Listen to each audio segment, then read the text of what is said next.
102.7 WMOM 740 now, 20 before the top of the hour. Chris here with you, and thanks for tuning in, West Michigan, to Mom FM.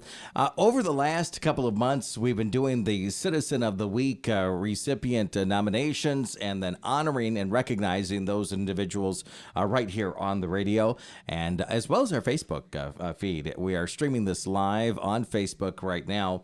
And in the studio with us, another one of those recipients, another one of those individuals making an impact here in the community.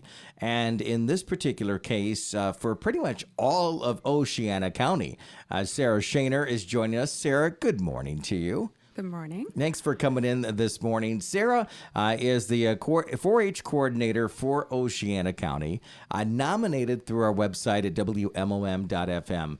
And Sarah, you had mentioned something to me in our correspondences just over the last couple of days, and don't mind our Hudson. Hudson is saying hi to you because you like animals, by the way, and we're going to talk about animals for the next couple minutes too. But Sarah, you had mentioned in our conversations that you were shocked that you were nominated for this. Why do you think that? Let's start there, if you don't mind. Yeah, sure. So I'm very shocked because when typically we're in community service jobs or you're in a job or a position where you want to help people and animals and others, you don't do it for the recognition. You do it simply because you're called to help, and that's what I do, and I hope that I do and I accomplish is that I want to help people and animals and help my community that I grew up in. And especially working in the public, you're typically never prepared to receive praise.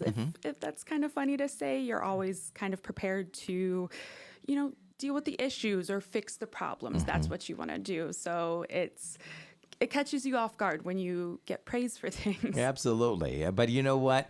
It's a good feeling when you do realize that people recognize your efforts, and that's what we're going to do this morning. Let's tell the listeners a little bit about Sarah. And Sarah, I'm just going to read the nomination real quick, if you don't mind. Sure. It says, Sarah Schaner is the 4-H coordinator for Oceana County. A day in and day out, she devotes her life to helping the youth of Oceana County become better, more caring individuals.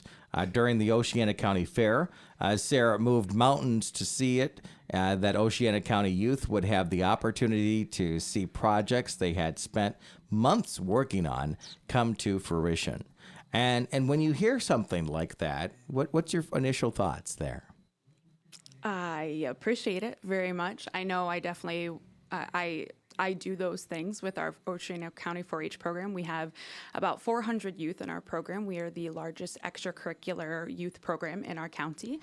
And we've been in our county now, it's our 68th year. Wow. And we help raise over 150 to 200 animal projects.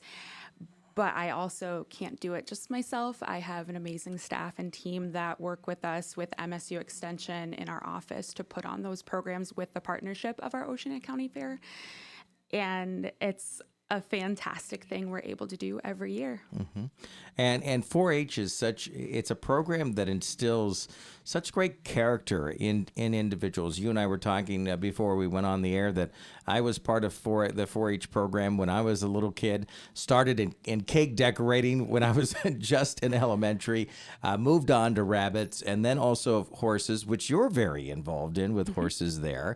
But you have that similar story. You were a 4-H'er, and then you went on to college and came back, and there was that opportunity to help others, right? Yeah, yep. So I grew up in our Oceana County 4-H program in our horse project, and that's what got me introduced to the community of our ag world as well as 4-H. And I continued with it in my first couple years of college, and then I became a 4-H volunteer while I was in college. And when I graduated and I moved back home to my community, the position just happened to open up. That's cool. When you think back, if you don't mind, I'm going to throw you a tough question here. When you think back at those years, or even the last, you've been the coordinator for 5 years in Oceana County, is there that one or two moments where you realized that it was all worth it, that experience between what you've accomplished and what you've been able to help others with really was that rewarding moment? Yeah, I definitely think all the moments are worth it, right? But I think one of the ones that really made it worth it was through the pandemic. Unfortunately, our program had to reevaluate and turn very quickly to what we could do when we all, were at home, especially for about 18 months. Our program completely changed. And to see and hear the stories after coming out of the pandemic that the kids would say, this gave us something. We had nothing, but 4-H kept going. We did not stop, even though we had to become virtual. Our county ran the largest county virtual fair that we were able to put on with the partnership of our Oceana Ag Society. And that moment and that year, really, 2020, just made me stop and say, it's worth it. This is why we do it. We don't do it for anything else but these kids in this program, and we kept going because of them. Yeah, absolutely. And you really can't pause when you're taking care of that steer or No. that pig and everything else that comes along. And you kept it going, and that's pretty impressive and powerful for sure. That doesn't stop right there at the door when it comes to what you're involved in and what you do. You and your husband, he's joined, you want to give him a shout out real quick? Yeah, my husband, Alex Schaner. All right, he is in the studio with us. Hi, Alex. How you doing over there? I think he's taking some photos of you, right? Yes. Some pictures. That's cool. Well, Alex and you have done something even as important, and that is you've opened up your home and your property there to horses and to cats and other animals to save them and for educational purposes too. Tell us about that if you don't mind. Yeah, so my husband and I, we own a private horse farm. We're both first-generation farm owners, that thanks to 4-H. That made me want to have my own farm. We own Schaner Stables, and we partner with our local animal controls and also local rescues, like here in Mason County, Lakeshore Animal Friends, to help rescue and rehabilitate equines and felines. So we help provide, especially MSU Extension provides education to those that perhaps need it for livestock. Like I partner with our animal control to provide education perhaps on, hey, your horse maybe needs this a little bit more care. This is how we can help you, or your steer, or perhaps animals that animal control really don't have a place for. We help them have a place for them if they need a place to go.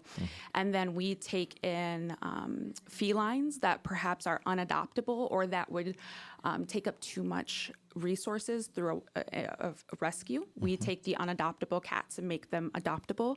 Like our specialty is feral cats and aggressive cats. We make them into barn cats and give them a second life opportunity when perhaps they wouldn't have another life opportunity. And we help rescues where they can, instead of spending all their funds on one cat, they can spend their funds on 5 cats, and we can help that one cat. That's pretty amazing.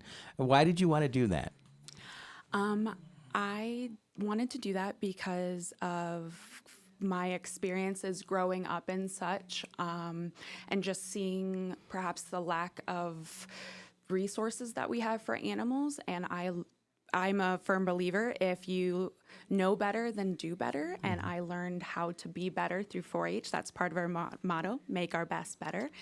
And so I wanted to do better because I knew better now. So that's how I could help, was through animals. Absolutely. We're talking with Sarah Schaner, coordinator of Oceana County's 4-H, rescuer of equine, of horses and as well felines. I like that equine and feline sort of idea. But again, it doesn't stop there. If you can fit anything else in your schedule, you do, and that is helping the teens of Shelby as the Shelby head coach of the competitive cheer there, and you still find time to do all of this. I don't sleep, and I drink a lot of coffee some days. Yeah. Yes, I'm the head coach for Shelby Competitive Cheerleading. Go Tigers! There you go, and thanks for what you do there. Out of all of this. From the 4-H to the competitive cheer to rescuing, what keeps you going? What's your motivating factors, if you don't mind sharing? Yeah, I think the motivating factor is the opportunities and the role model that we can have to be for youth. I know the role models I had in my cheer, like in cheer when I was in high school. I grew up in Shelby and I went to Shelby. My cheer coach, as well as some teachers there, like through our band program, and then my 4-H leaders growing up, they were adult role models I didn't necessarily have in my life growing up. And I was able to turn to them for guidance as well as just knowledge and learning how to grow up and, go from being a kid to being a young adult. And I knew I wanted to give back because those people gave so much to me during their lives. I wanted to be able to do the same thing like that for youth. And then also help educate those with livestock and cats and animals just to provide that knowledge that was shared to me and that I took to heart. I wanted to be able to help others with. Absolutely. And you feel like you have, right? I hope so. Yeah, and you certainly have, because obviously you wouldn't be nominated for this program if you haven't touched lives out there, if you haven't made an impact, and you have made an impact. So we have some stuff for you, okay? Okay. This is a Crystal Award for you, and that is, it has your name on it, and yep, you are welcome. That is just a part of it. You're also going to get this gift card from Wesco, and a gift card from Timbers will be coming your way here in seconds. And that's $50 in Wesco, and you can use it anywhere. Maybe it's to fill up the tank or get close to it. And also... Yeah, diesel's not cheap these days. No, not at all. But hopefully just being able to be recognized here on the radio, and as well a couple of items here that will show that that you are making an impact, whether it's on the sidelines there at Shelby High School and the Shelby Competitive Cheer, or if it's walking through the barn at the fair, or having those conversations with that 4-H leader to help them motivate their club. You are making an impact, and we would just want to thank you this morning. Thank you, Sarah. Well, thank you. This was definitely unexpected, but very appreciated. And I'm still kind of shocked. On my drive up here, I was talking to my husband. I'm like, why? Why me? Well, hopefully over the last few minutes, it shows why. Because when you talk about it, and when you, at least for me, when I'm listening to you today, share your experiences and how you've motivated others, it is well worth it. So congratulations again, and thanks for joining us this morning. Thank you. You're welcome. And if you've missed any part of this segment with Sarah, you can watch it in its entirety on our Facebook page at WMOM. And if you know somebody, by the way, that is as inspiring as Sarah, you can go to WMOM.FM and nominate that person for the Citizen of the Week recipient. And Sarah, as I mentioned off the air, you're going to be invited later this year with the total of 52 recipients of the Citizen of the Week recognitions. At that dinner party, the 52 of you will vote on 2 individuals within the community of recipients there to be Citizen of the Year and receive each $1,027 in cash. So we would love to invite you back to that dinner, and as well, and hopefully keep your efforts going there, okay? Thank you. You're welcome. It is 7:54 on 102.7 WMOM. Coming up, more hits on the way, including Arizona Servus. Stay tuned on 102.7 MOM FM.